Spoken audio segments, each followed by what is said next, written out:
Good evening, you're watching Estuary TV News. Coming up, we visit a sports facility in Hull under threat. We go onto the streets to ask whether cigarettes should be sold only under plain wrappers. And I'll be talking to Jack Smith, who raises money for motor neuron charities by cutting off his hair.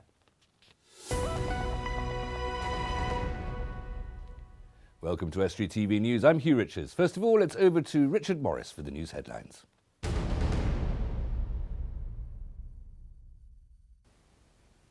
Hello there. Hull City are free to reapply to the Football Association for a change in club name for the next season. Club chairman Dr Assem Alam applied in 2013 to rebrand the name as Hull Tigers, an appeal rejected last April. But the new FA report has found flaws in the process, essentially making their original decision null and void. Both the football club and supporters groups are claiming victory. In a statement, Hull City said the club can confirm winning the arbitration case against the FA, having proved successfully that the process adopted by the FA was unfair and biased.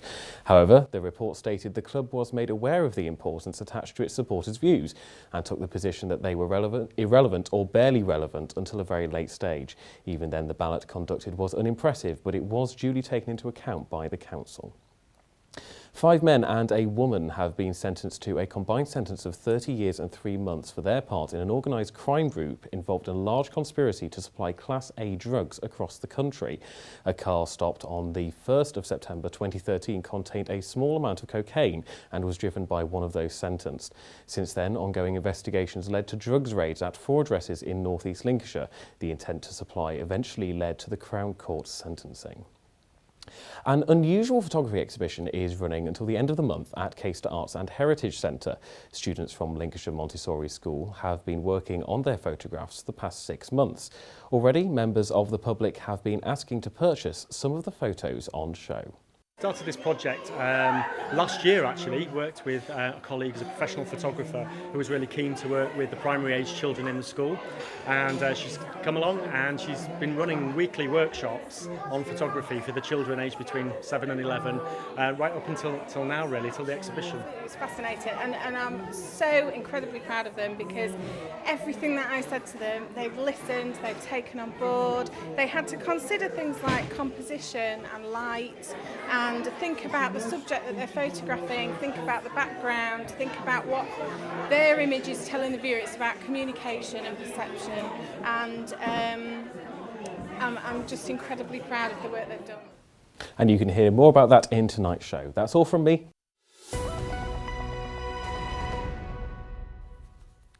A class of students from a local primary school has been trying a different way to express itself creatively. Already, some of the budding photographers have been receiving offers for their work. Richard Morris is ready for his close-up. A new and unique type of photography exhibition is currently taking place in Caister. At the Caister Arts and Heritage Centre, there's photos from a range of artists, most of them younger than you might think. The students from Lincolnshire Montessori School have been taking part in the big project. Well, we started this project last year actually, worked with a colleague who's a professional photographer who was really keen to work with the primary age children in the school, and she's come along and she's been running weekly workshops on photography for the children aged between 7 and 11 right up until now really, till the exhibition. Well, all that time really, as I say, it's been a process in development for probably 6 months, and these weekly workshops that Jess has run with the children have involved all sorts of technical skills around photography, composure, composition of photographs, that kind of thing, lighting and subject matter, but also she's worked with them about exploring their identity and sense of self through photographs as well. So yeah, 6 months in total, but we finally reached exhibition date. So. The students have been getting expert advice from a local photographer. It's fascinating and I'm so incredibly proud of them because everything that I said to them, they've listened, they've taken on board. They had to consider things like composition and light and think about the subject that they're photographing, think about the background, think about what their image is telling the viewer. It's about communication and perception, and I'm just incredibly proud of the work they've done. And the students seem pretty pleased with what they've made over the past 6 months. Well, I think we just want to show everyone about all the photos we've done and all the work. and to see what we've been doing and how we've been doing it. It's taken quite a long time for us to complete this school. Like we did these things over here quite a while ago, say about last year. And Jess has been brilliant with us. We really appreciate her time working on this. You're watching Estuary TV News. A little later, we'll be asking some big questions of some little kids this week from Waltham Lees Primary School. We're from Waltham Lees Primary Academy. And Dan Kemp will bring you all the sports news.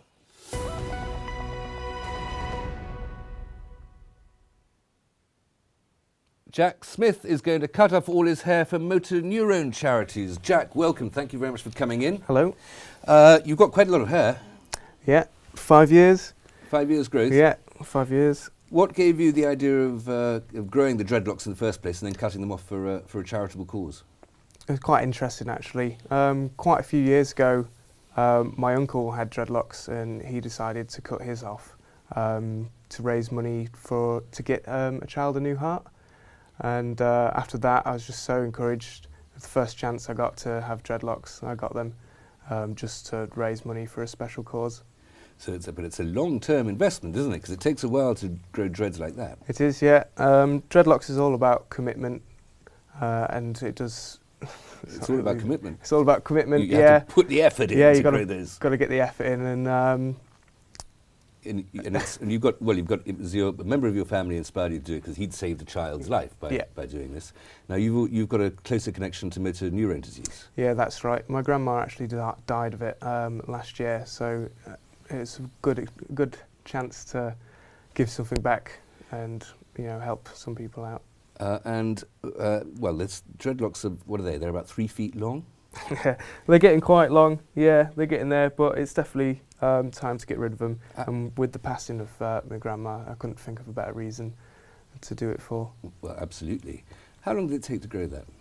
5 years. 5 years, you reckon, do you? Yeah, Okay. about 5 years. Yeah, probably 7, as you pointed out earlier. So a bit unknown, but yeah, they are getting quite long.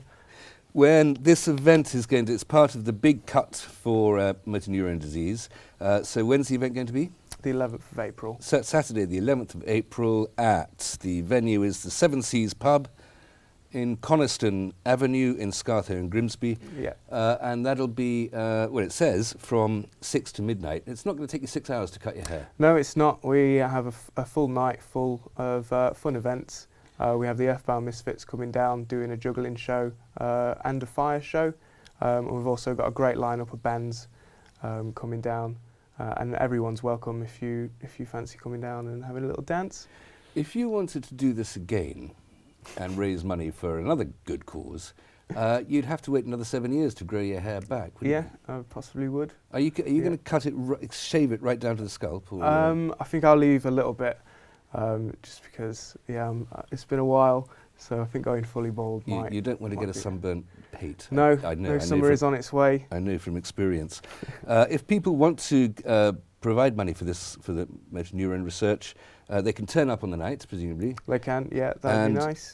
There's a www.justgiving.com/Jack-Smith15 /. Yep. People can get in touch with you that way and provide money as Yeah, they can. There's information towards the Facebook event as well, which you could go and check out, which is on the website provided. Jack, don't go away. I want to talk more about those circus skills in a moment. Okay.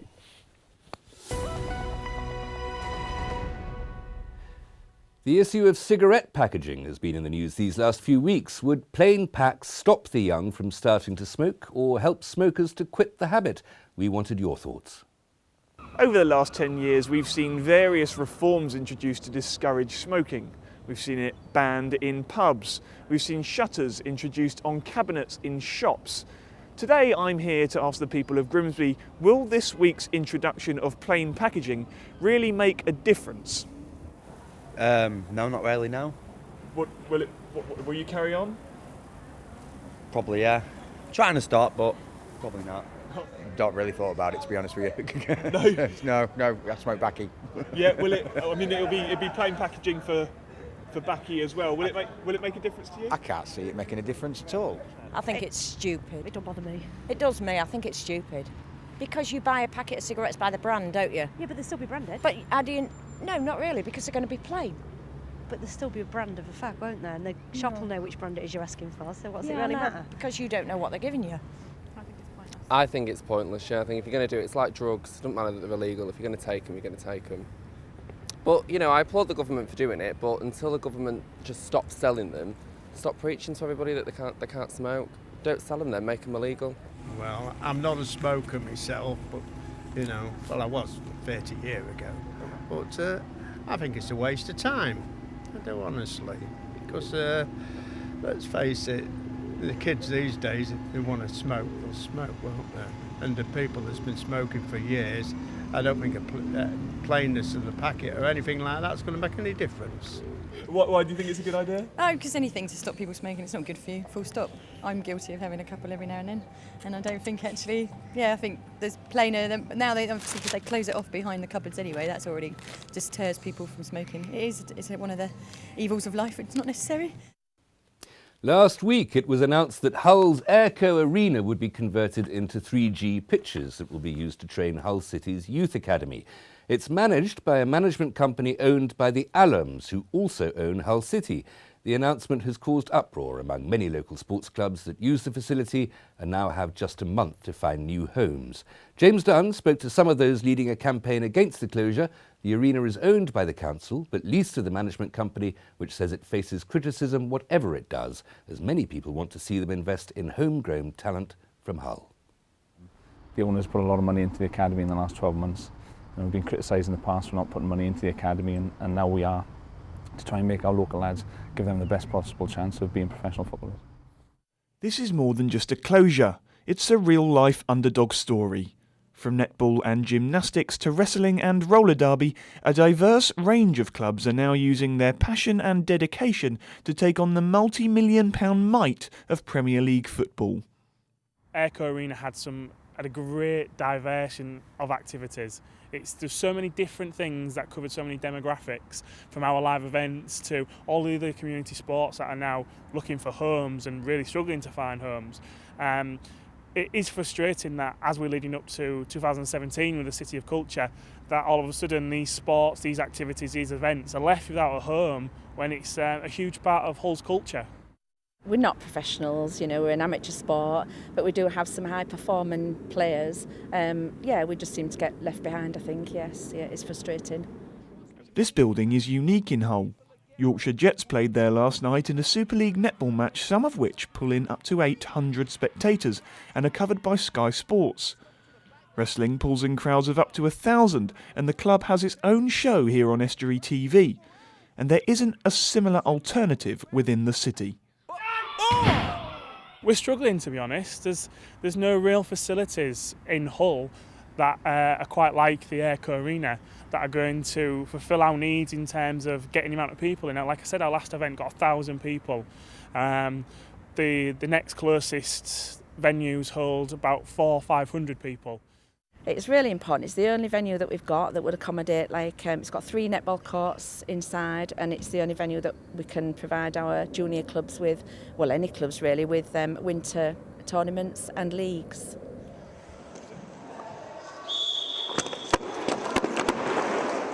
A petition's been set up to fight the change of use, and various clubs met last night to coordinate their campaigns, working together to keep the Airco Arena.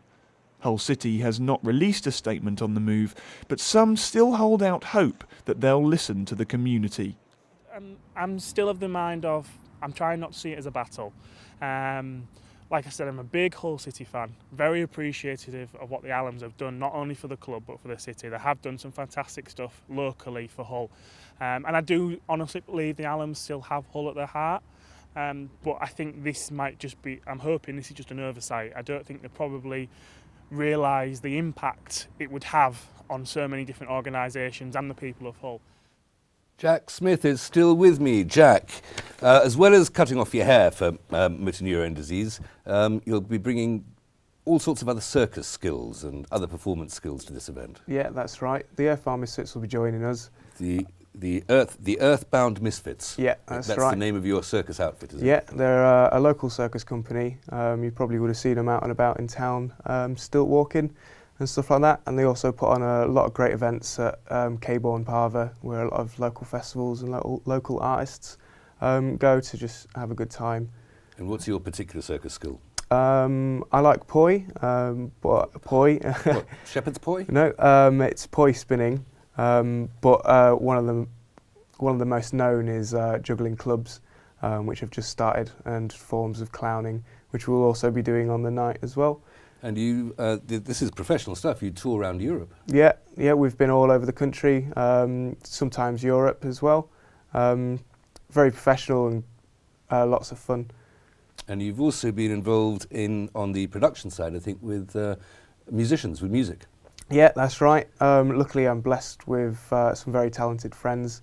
So headlining the night will be, yeah. Close friends, are they, Jack? Close friends, yeah. Okay. And just to remind us, it's to raise money for motor neurone disease research. It will be happening at the Seven Seas pub, Coniston Avenue, Scartho, Grimsby, DN33. Oh, you don't need the postcode, do you? No. And that's on Saturday, the 11th of April, 6 till midnight. Yeah, that's right. The legendary Bad Apples are headlining. The legendary Bad Apples, well done. Yeah, that's right. I finally remembered. And the cover-ups are also there, as well as some very talented people. Jack, that are brilliant. Down. Thank you very much for coming in. We're back on the streets now for some grammar and syntax, punctuation and spelling. Spot the mistake.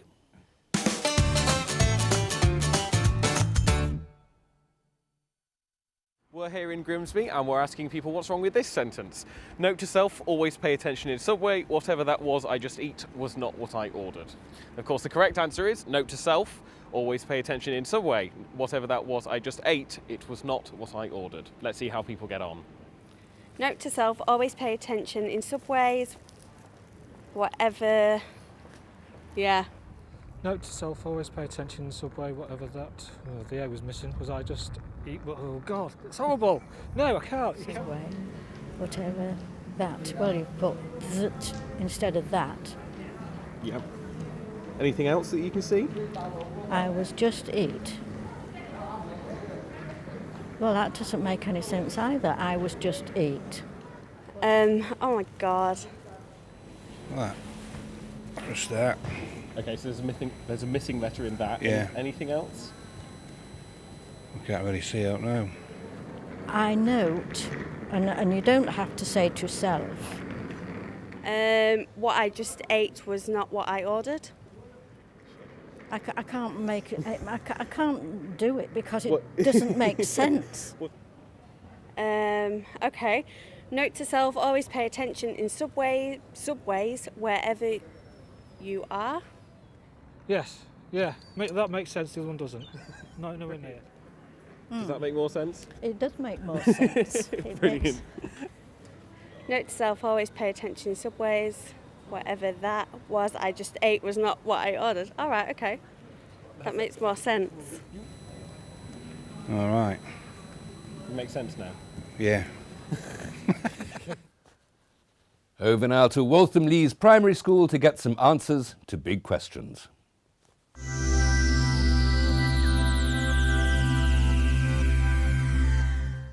We're from Waltham Lees Primary Academy, and this week's question is, do you think you should be told off for riding on the path, and how should you ride safely?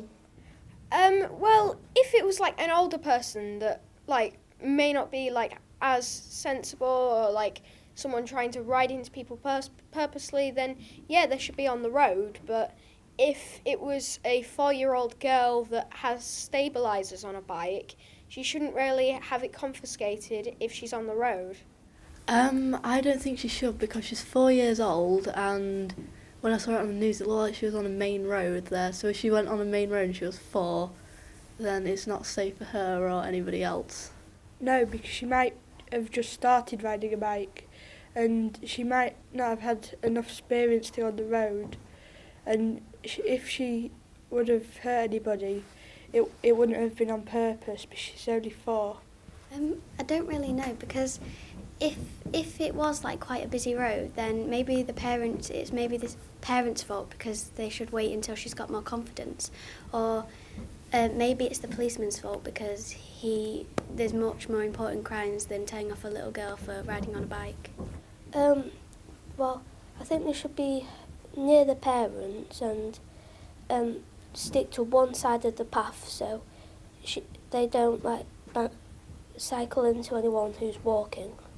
I would probably stick to one side of the path and stay down your road where there's not many cars and like a cul-de-sac or something like that. So then she understands, and then maybe when she gets a little bit older, move on to where more cars are. Now here's the sport with Dan Kemp.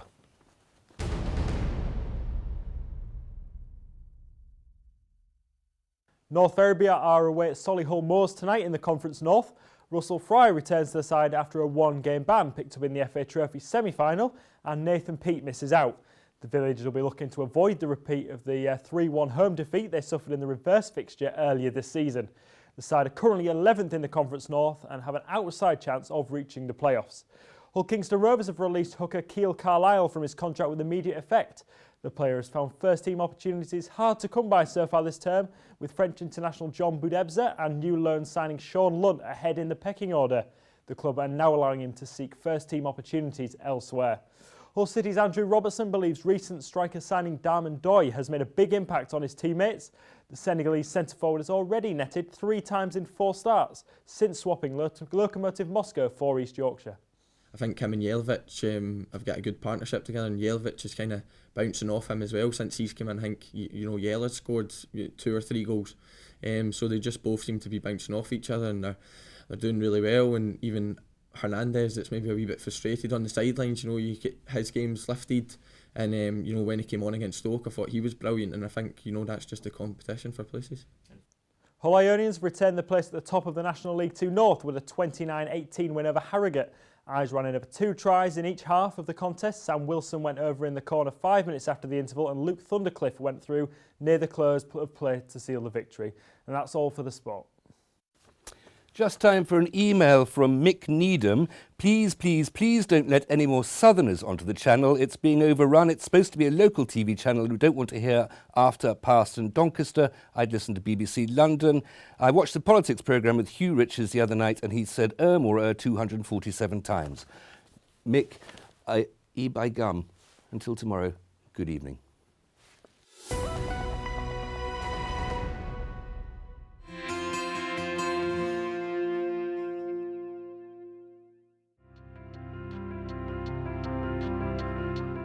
Hello and welcome to Estuary TV's weather. Wednesday, any mist and fog clearing in the morning to give a dry and pleasant day with light winds and some bright or sunny spells, with a maximum temperature of 10 degrees Celsius, mainly dry with some bright or sunny intervals on Thursday.